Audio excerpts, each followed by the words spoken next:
Recorded Books and One-Click Digital present The Night Gardener by Jonathan Auxier, narrated by Beverley Crick. The author begins this book with two epigraphs. The first is a quote from Paradise Lost, Book 1, by John Milton.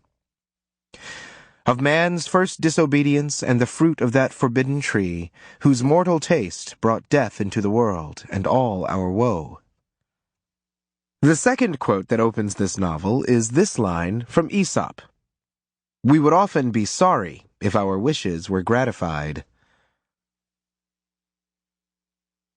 And now, The Night Gardener.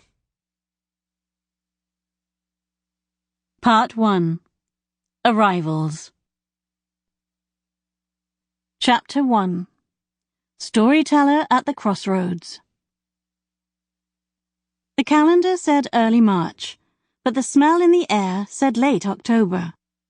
A crisp sun shone over Cellar Hollow, melting the final bits of ice from the bare trees. Steam rose from the soil like a phantom, carrying with it a whisper of autumn smoke that had been lying dormant in the frosty underground. Squinting through the trees, you could just make out the winding path that ran from the village all the way to the woods in the south. People seldom travelled in that direction, but on this March morning that felt like October, a horse and cart rattled down the road. It was a fish cart, with a broken back wheel and no fish. Riding atop the bench were two children, a girl and a boy, both with striking red hair.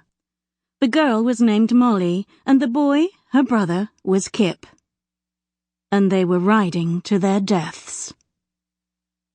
This at least was what Molly had been told by no fewer than a dozen people, as they travelled from farm to farm in search of the Windsor estate. Every person they spoke to muttered something ominous about sour woods, and then refused to tell them more.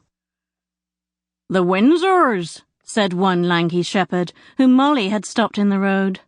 "I'd just as soon lead my flock to a lion's den." He propped himself against his crook, eyeing Molly from heel to head, the way that men sometimes did.